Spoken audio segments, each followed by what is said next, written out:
Nancy said she was fortunate in that she had a swing set and slide in her backyard that she and her younger brother would play on. She had a sister who was 8 years older, but she wasn't quarantined due to her older age. The children found ways to keep themselves entertained, she said. She would bring her dolls outside to play, and she and her neighboring friends found innovative ways to talk to each other using string, wax, and tin cans. They created their own telephone system. We would take tin cans, punch a hole in them, wax the string, put the string through them, and knot them from the inside of the can, Nancy said. We do the same thing to another can and then throw it across the road.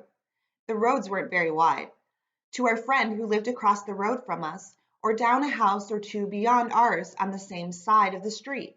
We talked to them that way instead of trying to shout. On the other side of the city, Glenn, who was 10 at the time, was doing the same thing. He remembered taping stones inside of the cans to throw them farther, and he used his mother's paraffin wax she used for canning to wax the string.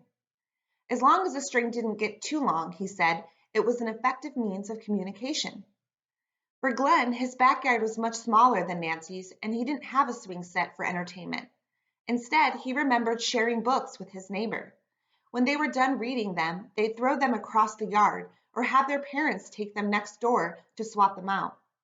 He also spent time in the basement using his parents' lead burner to make molds of toy soldiers. I would make believe it was war or something, but there were things like that we did to try to keep ourselves busy, he said. For Nancy and her brother, they spent time in their dad's workshop making wooden toys, guns. They'd also play war, though Nancy said their guns never really resembled actual guns, but not for lack of trying. The quarantine took place during World War II, adding hardship to the situation. Nancy had an uncle who lived with her, and he was drafted into the war. He left her his portable phonograph and his records, and during the quarantine, she remembered going up to his room and listening to the records. I would go up there and turn that crank on and think of him because he and I were very close. He was one of my favorite uncles, and I just missed him very, very much, she said. She would also pass time writing letters to him that were mailed overseas. For Glenn, he remembered his chore list expanding. My parents, we came from a very less than middle class family, he said. But my father and my mother, besides any job they had, they were all looking for some way to make more money. Well, my mother decided she wanted to stretch curtains. Glenn's father made a sign that was put in their front yard advertising the curtain stretching service, and Glenn became a big help. His mother would take the lace curtains, pin them to large racks that took up about every corner of their small house, and Glenn would help fold the curtains when they were done and ready for the customers to pick up. While they remembered many of the activities they did to stay busy during the quarantine, one thing that stood out was for the Glenmans, was the feeling they felt when the quarantine was finally lifted. When it was finally lifted, it was really neat because then you went to see your closest friends.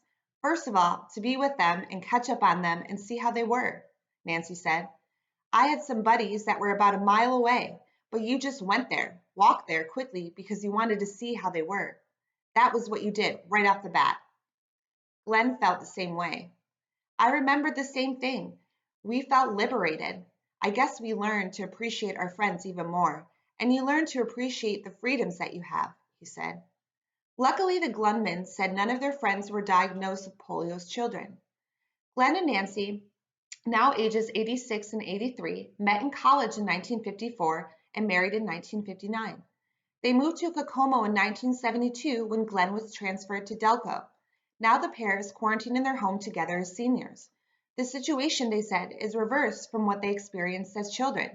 Instead of their parents worrying about them as children, their children are now worried about them as parents. We both found it very ironic that today is just the reverse, said Glenn. Our kids are now concerned about us. They're using social media to keep in touch because none of them live here. But they're good about checking in on us and warning us and making sure we obey the rules because we're in the susceptible group.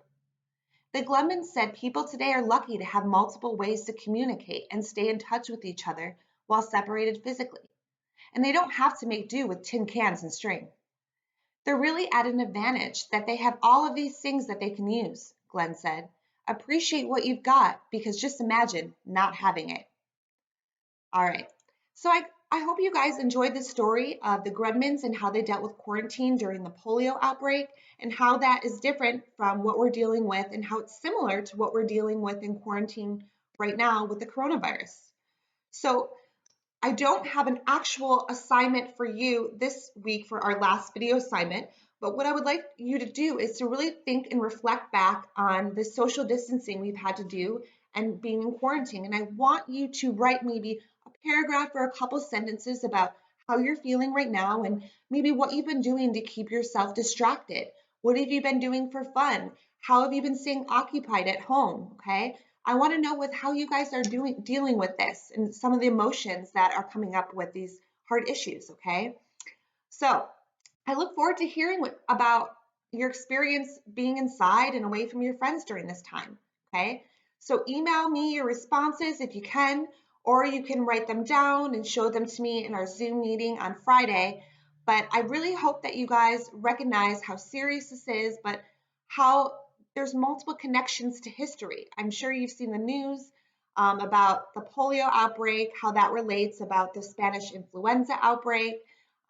There's so about the bubonic plague. Okay, so just be appreciative that you have family and friends here and that we're not stuck without any form of communication like the Grubmans really. Okay, we can still connect with one another. I'm so happy that I'm allowed to connect with you guys on here, and I look forward to seeing you guys in our next Zoom meeting. Bye.